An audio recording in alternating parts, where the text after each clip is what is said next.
Hi friends, welcome back to Nihas kitchen. Nihas ಕಿಚನ್ನಲ್ಲಿ ಇವತ್ತು ಜೋಳದ ಸೂಪ್ ಮಾಡೋದು ಹೇಗೆ ಅಂತ ನೋಡೋಣ ಬನ್ನಿ. ಮೊದಲಿಗೆ ಒಂದು ಪ್ಯಾನ್ ತೆಗೆದುಕೊಂಡು ಅದರಲ್ಲಿ 2 ಸ್ಪೂನ್ ತುಪ್ಪ ಹಾಕಬೇಕು. 1 ಟೇಬಲ್ ಸ್ಪೂನ್ ಜೀರಿಗೆ ಹಾಕಿ ಅದನ್ನು ಚೆನ್ನಾಗಿ ಫ್ರೈ ಮಾಡಿಕೊಳ್ಳಬೇಕು. ನಂತರ ಸಣ್ಣದಾಗಿ ಕಟ್ ಮಾಡಿಕೊಂಡ 1 ಈರುಳ್ಳಿಯನ್ನು ಹಾಕಿಕೊಂಡು 2 ನಿಮಿಷ ಫ್ರೈ ಮಾಡಬೇಕು. ಆಮೇಲೆ ಸಣ್ಣದಾಗಿ ಕಟ್ ಮಾಡಿಕೊಂಡ 1 ಕ್ಯಾರೆಟ್,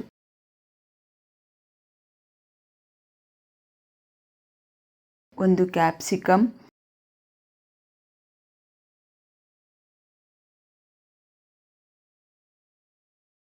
8 ರಿಂದ 10 ಬೀನ್ಸ್,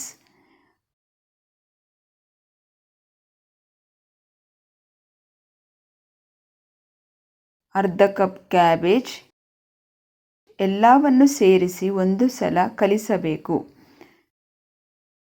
ನಂತರ 1 ಟೇಬಲ್ ಸ್ಪೂನ್ ಶುಂಠಿ ಬೆಳ್ಳುಳ್ಳಿ ಪೇಸ್ಟ್ ಹಾಕಿ ಚೆನ್ನಾಗಿ ಕಲಿಸಿ ಪ್ಲೇಟ್ ಮುಚ್ಚಿ 3 ನಿಮಿಷ ಬೇಯಿಸಬೇಕು.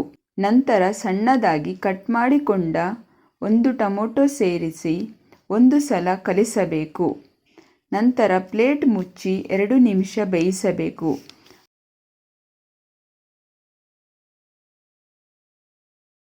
ಆಮೇಲೆ ರುಚಿಗೆ ತಕ್ಕಷ್ಟು ಉಪ್ಪು ಸೇರಿಸಬೇಕು.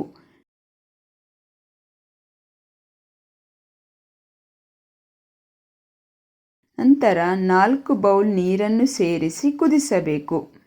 ಈ ಎಲ್ಲ ತರಕಾರಿ ಹಾಕಬೇಕು ಅನ್ನೋದು ಏನು ಕಂಪಲ್ಸರಿ ಇಲ್ಲ. ನಿಮ್ಮನೆಯಲ್ಲಿ ಯಾವ ತರಕಾರಿ ಇರುತ್ತೋ ಆ ತರಕಾರಿಯಿಂದ ಮಾಡ್ಬೋದು. ಸಪೋಸ್ ಬಟಾಣಿ, ಕಾಲಿಫ್ಲವರ್, ಬ್ರೋಕೊಲಿ ಯಾವ ತರಕಾರಿ ಇರುತ್ತೋ ನಿಮ್ಮ ಮನೆಯಲ್ಲಿ ಆ ಟೈಮಲ್ಲಿ ಅದನ್ನೆಲ್ಲ ಹಾಕ್ಬಿಟ್ಟು ಮಾಡ್ಬೋದು.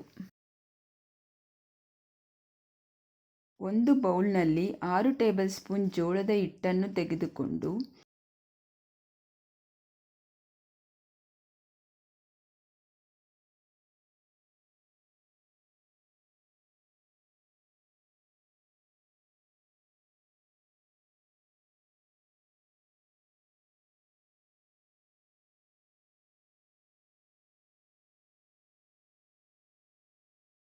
ಒಂದು ಬೌಲ್ ನೀರನ್ನು ಸೇರಿಸಿ ಗಂಟುಗಳು ಇಲ್ಲದ ಹಾಗೆ ಚೆನ್ನಾಗಿ ಕಲಿಸಬೇಕು.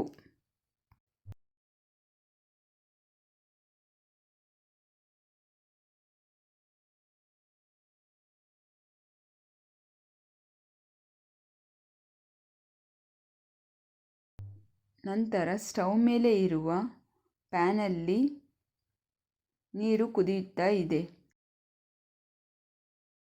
ಅದಕ್ಕೆ ಬೌಲ್ನಲ್ಲಿ ಕಲಸಿಕೊಂಡ ಜೋಳದ ಹಿಟ್ಟು ಮತ್ತು ನೀರಿನ ಮಿಶ್ರಣವನ್ನು ಸೇರಿಸಿ ಚೆನ್ನಾಗಿ ಕಲಿಸಿ ನಂತರ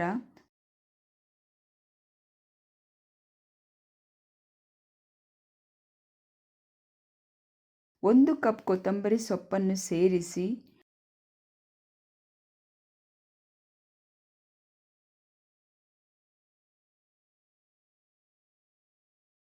ಟೇಬಲ್ ಸ್ಪೂನ್ ಕರಿಮೆಣಸಿನ ಪುಡಿಯನ್ನು ಸೇರಿಸಿ ಪ್ಲೇಟ್ ಮುಚ್ಚಿ 1 ನಿಮಿಷ ಕುದಿಸಬೇಕು.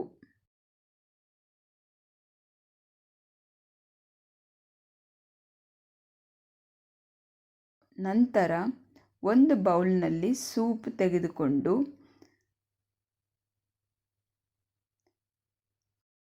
ಅರ್ಧ ಟೇಬಲ್ ಸ್ಪೂನ್ ನಿಂಬೆ ರಸವನ್ನು ಸೇರಿಸಬೇಕು. ಈಗ ಚಳಿಗಾಲಕ್ಕೆ ಬಿಸಿ ಬಿಸಿಯಾದ ಜೋಳದ ಸೂಪ್ ರೆಡಿಯಾಗಿದೆ. ಎಲ್ಲರೂ ಜೋಳದ ಸೂಪನ್ನು ಒಂದು ಸಲ ಟ್ರೈ ಮಾಡಿ ಹೇಗಿದೆ ಅಂತ ನನಗೆ ಕಮೆಂಟ್ಸ್ ಮೂಲಕ ತಿಳಿಸಿ.